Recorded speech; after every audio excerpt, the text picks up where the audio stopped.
Às 11h21, o doutor já está conosco, o Fernando Zito, que pediu aqui para não ser chamado de doutor, advogado, senhor, mas é o respeito, né? A gente tem que respeitar Impossível. O cargo. É complicado. Impossível, old school, jornalista old school como eu não consegue fazer isso. Não dá para olhar para um advogado e chamar de você, mas a gente vai tentar. Por favor. Então, um bom dia para você, obrigado por nos receber, doutor. Pessoal, obrigado, bem-vindo. Bem-vindo, obrigado, bom dia aí a todos os nossos ouvintes. É um prazer participar e quando eu falo sem formalismo, porque quem trabalha, né, advoga aí há 21 anos para condomínios, se não souber falar a linguagem de assembleia, a linguagem de quem está do outro lado, fica difícil. Se eu começar com um termo técnico aqui, vai ficar uma conversa chata e até a minha vida, enquanto advogado de condomínio, vai se tornar bem chata. Então eu tento evitar os formalismos para o pessoal me respeitar e poder conversar comigo igual que tivesse aí numa roda de amigos. Então a ideia é essa aqui, ser bem informal. Claro, aí a gente vai passar aqui as respostas corretas, baseado na lei, mas não vou ficar falando aqui do artigo, da data vênia, pela ordem, é para ser mais um papo leve. E a gente anunciou antes do intervalo, já tem muito ouvinte perguntando, tem todo tipo de situação aqui, quantidade de palavras síndico e síndica que já apareceram aqui na minha tela de WhatsApp, é uma quantidade absurda. Já tem um áudio, inclusive, para tocar, para fazer a primeira pergunta, aí eu ia fazer a primeira, mas o nosso ouvinte tem a principal preferência, então vamos à primeira por aqui. Bom dia, Luiz da Praia Grande. Bom dia, Luiz. A minha pergunta é o seguinte, o prédio que não tem portaria, o zelador é obrigado a receber encomendas? Então, é um assunto até, vamos dizer, moderno nos condomínios, né? Porque tradicionalmente a gente sabe que tem lá o porteiro, o zelador, a pessoa da limpeza, que forma ali esse grupo de trabalhadores dentro dos prédios. Só que a gente tem alguns fatores aí que acabam encarecendo a portaria física tradicional, né? Então, muitos prédios antigos aí, se vendo em condições financeiras desfavoráveis, eles acabam implementando as portarias modernas. São sistemas realmente aí bem atuais. Baixo condomínio, né? E baixo condomínio. E aí, mas todo mundo vai sair, porque antigamente você mandava lá, segura minha chave aqui, o que não pode. Olha, o zelador, recebe aqui a minha encomenda. Ou o porteiro. E aí os condomínios começam a ver o lado financeiro e você reduz a quantidade de funcionários. Só que tem que ficar alguém de sobreaviso ali, um zelador, alguma pessoa para receber eventualmente uma encomenda, para receber eventualmente um prestador. O que não pode é o condomínio ficar sem ninguém. Alguém precisa ficar pelo menos das 8 às 5 ali no condomínio, enquanto as pessoas trabalham, para não ficar também, acontece um acidente, acontece alguma coisa, ou alguém tenta lá invadir, mais agora na época de final do ano, tem que ter alguém.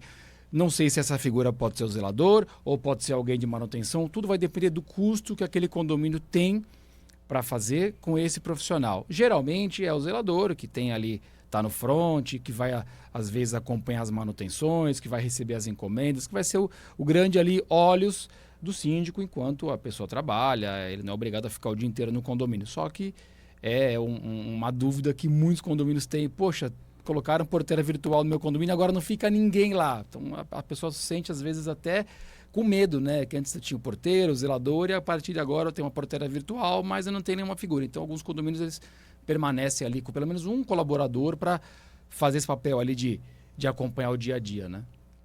Tem mais ouvinte mandando mensagem, muitos deles, a nossa produtora Clara Viterbo separando. Vamos para a próxima pergunta. Só aproveitando uma segunda mensagem minha, não sabia que ia ter essa... O Luiz está aproveitando, vai tirar todas as dúvidas dele. Falando sobre condomínio, sobre problemas, barulho, isso, aquilo. Aproveitando a deixa, que eu já tinha passado na outra mensagem, perguntar para ele sobre manifestações de gritaria, sabe, de política, no caso agora foi futebol do jogo do Corinthians, independente de time, eu estou dizendo isso, vale para todo mundo, as pessoas que saem na janela e ficam gritando palavrão ou berrando o tempo todo, de forma direta, né, criança, mulher, homem, você tem como multar esse tipo de gente no condomínio, porque eu não moro nem nos condomínios, eu moro em casa, e imagine quem está dentro dos prédios, escutar isso, velhinho, criança, recém-nascido, autista. Muitas perguntas sobre barulho aqui, hein, doutor? Esse é um barulho que, vamos dizer, é pontual, né? Quando tem um jogo, agora tá de férias, não vai ter mais. O ano que vem tem Copa do Mundo, o ano que vem tem eleições. E aí a gente teve panelaço, teve uma série de manifestações, né? Acho que as pessoas dentro dos condomínios, elas podem aí gritar gol na janela, gritar é campeão, seja pelo time A ou B ou pela seleção brasileira, e fazer as manifestações ali dentro dos horários permitidos. Claro que a gente sabe que às quartas-feiras os jogos eles ultrapassam ali as 22 horas, que é o horário, vamos dizer assim, que você pode fazer barulho dentro dos condomínios. Agora, uma coisa pontual, um gol, tudo bem. Agora, como o ouvinte falou, o que não é permitido é que a pessoa comece a xingar, né? Fez o gol do meu time, eu vou lá e xingo o time adversário. Eu xingo um vizinho e quando faz gol do time adversário, o vizinho vai me xingar. E aí vira uma coisa que, infelizmente, já acaba aí dentro dos condomínios se transformando em guerras entre proprietários, e o condomínio fica no meio do caminho tendo que administrar. Então, para que isso não aconteça, os condomínios eles podem ali constantemente colocar comunicados, falando, olha, você quer torcer para o seu time, você grite gol do seu time, não vai xingar o seu vizinho, senão aí você é obrigado a te advertir e te multar, né? Porque uma coisa é um gol, dou um grito de gol, acabou. Outra coisa é ficar xingando, um xinga o outro devolve, aí a gente acaba tendo conflito, eles vão se encontrar amanhã no elevador, os filhos vão se encontrar na quadra e aquele xingamento meu com o meu vizinho vai virar pro meu filho do amiguinho, vai virar uma briga, então a gente não quer isso nos condomínios, então vamos torcer aí com consciência, né? Deixa eu aproveitar, fazer uma pergunta também inédita aqui, mas me mandaram pelo WhatsApp e pediram para não se identificar. É o seguinte, bom, sempre, né? Coisa de condomínio é sempre assim, né? É o seguinte, a pessoa relata que tem filhos adolescentes e que no andar de cima mora um jovem que fuma maconha na janela. E o apartamento dessa pessoa fica infestado com cheiro de maconha. Só que o cara tá lá em cima dentro do apartamento dele e, em tese, hoje em dia, para o próprio consumo, tá liberado. Só que a pessoa está dizendo que é má influência para os filhos adolescentes.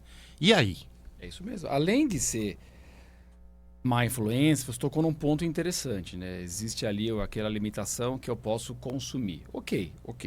Agora, a partir do momento que aquela fumaça ela entra na minha residência e os meus filhos estão respirando, acaba prejudicando às vezes a saúde, quem tem asma, tem rinite, aquela coisa toda.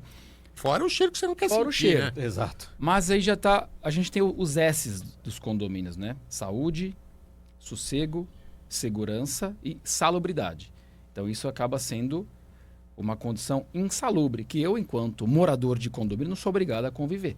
Então eu falo, olha, se ela souber ainda, é melhor ainda. O apartamento X constantemente utiliza cigarro, a gente fala que é diferente, né? Fumígenos, para não falar que é maconha. E aí notifica a unidade, olha, a fumaça provocada aí pelo seu cigarro está comprometendo a saúde e a salubridade dos vizinhos. Então, por favor, vamos maneirar. Então, você já avisou aquela pessoa. Se continuar, você pode aplicar multa e seguir as diretrizes previstas na convenção e no regulamento interno. O que não é possível de tolerar, é que nem essa pessoa que te mandou uma mensagem aí, é eu aceitar esse cheiro como se fosse uma coisa normal. Já que pode mesmo, então vamos liberar geral. Não é assim. Tem que respeitar. Tudo dentro dos condomínios tem o limite. Eu não posso exceder no barulho, eu não posso exceder na hora que eu grito o gol do meu time, eu não posso exceder. Se ele quer usar maconha, ele vai na rua, vai em outro lugar, ali é um condomínio. Tem mais pergunta de ouvinte, hein? Bom dia, Rádio Bandeirantes. Adalberto de Praia Grande, eu tenho uma dúvida. Doutor, me responde aí. Eu moro em um condomínio de casas, porém a gente não tem muro. A nossa área de uso comum é aberta a todos da rua. E nós pagamos uma taxa condominial que não é convertida em nada. Existe a obrigatoriedade da existência desse condomínio e desse síndico, ou nós podemos votar e anular isso daí, mesmo que não seja em cartório?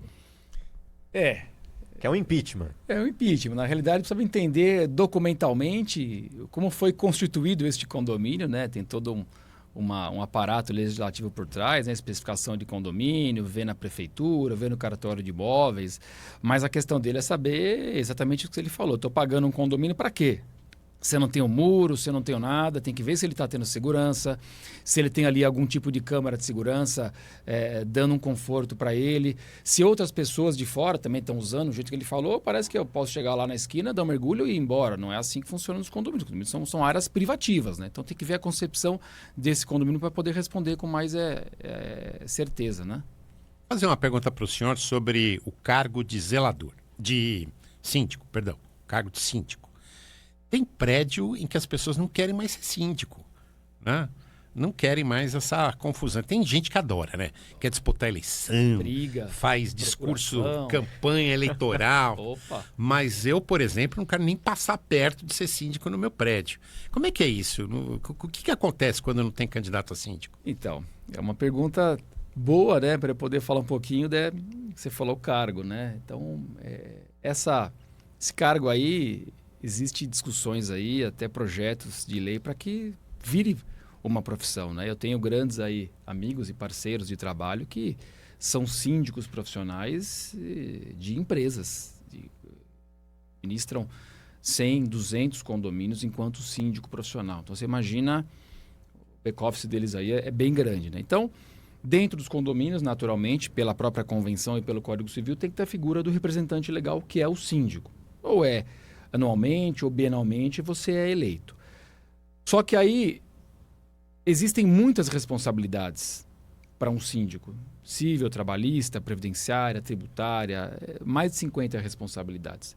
E aí, hoje em dia, não dá mais para aceitar que aquela pessoa que não tem mais trabalho, que é o senhor aposentado ou a senhora aposentada, seja ali o síndico. Então, os condomínios têm transferido, terceirizando, claro que tem um custo para essas pessoas aí que são os famosos síndicos profissionais.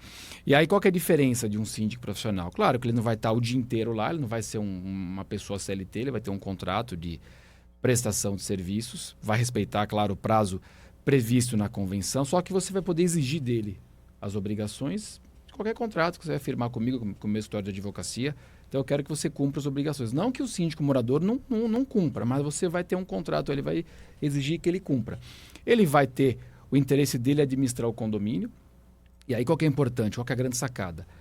O morador, ele naturalmente é proprietário de um imóvel. Então, se ele fizer qualquer besteira, o imóvel dele vai garantir isso daí. Um síndico profissional não é morador. Então, ele não tem um patrimônio para eu poder cobrar caso ele cometa alguma irregularidade. Então, nesses casos, é importante que o condomínio, aí o subsíndico, o conselho, exija que esse síndico profissional tenha um seguro de responsabilidade civil, diferente do seguro que tem um condomínio. Então, a minha empresa de sindicatura profissional tem que oferecer para o condomínio um segundo. Para quê? Para você ter a tranquilidade de que está me contratando para eu trabalhar para você. Se ele errar, seguro vai ter o seguro lá. Então, assim, a grande importância de amanhã ou depois essa profissão ser regulamentada é o seguinte: eu sou advogado. Se você me contratar e eu fizer qualquer coisa errada, você vai na OAB, vai me denunciar e eu vou responder um processo disciplinar. Eu posso ser suspenso e até ter a minha OAB cassada. Hoje em dia, se algum síndico profissional que presta um serviço para o seu condomínio cometer alguma irregularidade, a gente tem que fazer o processo de fazer o impeachment dele, que é a destituição do síndico, e depois entrar com processo, tal. Enquanto rola esse processo, seja civil ou criminal, ele vai poder vender o serviço dele para outros condomínios. E aí, se ninguém fizer um trabalho de levantamento documental daquele camarada, ele vai continuar trabalhando para o seu condomínio, para o vizinho. Só que não vai ter um órgão para eu denunciá-lo. Olha, eu contratei tal pessoa, ele foi no meu condomínio, trabalhou, fez coisa errada e eu quero que ele seja processado via aí o órgão disciplinar da categoria. Então, a grande bandeira para os síndicos profissionais é essa. Tem que ter uma organização para que ele possa ter essa representatividade e, se for o caso, ter a punição contra o síndico. Porque a gente vê bons síndicos no mercado e vê outros que começam da noite para o dia dizendo que são síndicos profissionais, acabam oferecendo um preço muito mais baixo e não entregam aquilo que os condomínios querem que ele entregue. E aí sobra depois para os moradores realizarem rateios e pagar ali o prejuízo gerado por esse síndico, que aí depois você não consegue encontrar um patrimônio dele, porque você não pediu para que ele tivesse um seguro de responsabilidade, ele não tem nenhum patrimônio para fazer ali frente ao prejuízo que ele causou. Então é um tema importante, bom que você perguntou, mas cada vez mais os condomínios estão buscando esses profissionais. Doutor Fernando Zito, advogado especialista em direito condominial, muitas pessoas perguntaram aqui sobre pets, animais, então vou concentrar todas elas em uma mensagem que foi enviada por texto do Paulo Visotsky, falando e perguntando se é obrigatório aceitar os pets nos condomínios ou se é possível, através da convenção interna, que eles sejam proibidos de habitar também esses condomínios. Não pode. A gente não pode imaginar que exista algum condomínio que você tenha essa cláusula na convenção. Os pets, né, seja cachorro, gato ou qualquer outro, eles são ali membros da família, né? Já tem até entendimento aí da justiça que você não pode impedir, enfim, são grandes companheiros, para muitas pessoas serve como terapia, então é o contrário, né? Os condomínios cada vez mais precisam se organizar para receber esses pets. Claro, como eu falei aqui do barulho, como eu falei aqui da maconha, da fumaça da maconha, você tem que ter também e coibir os excessos, né? Claro, aquela pessoa, eu tenho 10 gatos na minha casa, eu tenho 10 cachorros. Será que ele não está me incomodando com o cheiro? Volta na salubridade que eu falei do fumaça do cigarro de maconha, né? Então, eu posso ter esses animais, não tem uma limitação dos condomínios, desde que eu não interfira no sossego, com latido, com barulho, ou mesmo com um cheiro ali de uma... A gente, infelizmente, encontra pessoas com falta de higiene. Doutor Fernando Zito, muito obrigado por participar aqui conosco do Manhã Bandeirantes. Você que é especialista em direito condominial. A gente vai ter que fazer uma segunda rodada com o senhor logo mais, porque os ouvintes têm muitas dúvidas específicas também para tirar com o doutor. Então, é um assunto que mexe muito com a população. E nesse final de ano, inclusive, tem muita gente fazendo diversas perguntas. Então, doutor, obrigado por ter participado e ter vindo aqui no estúdio conversar com a gente. Obrigado a vocês pelo convite e estarei sempre à disposição aí para participar. Obrigado. Pode se tornar um colunista aqui do Manhã Opa, Bandeirantes. olha a ideia aí. O Vitor Lopato vai voltar das férias, dessa semana de folga, já vai ganhar um colunista aí semanal. Eu acho que ia fazer sucesso. Eu só tô aqui uma semana, então vou dar ideia e vou pular fora, né? Sabino vai entrar de férias também. Quando voltar já vai ter um novo colunista. Fica aí. Isso aí. Alô, Rádio Bandeirantes. Doutor, muito obrigado. Agora são 11h30.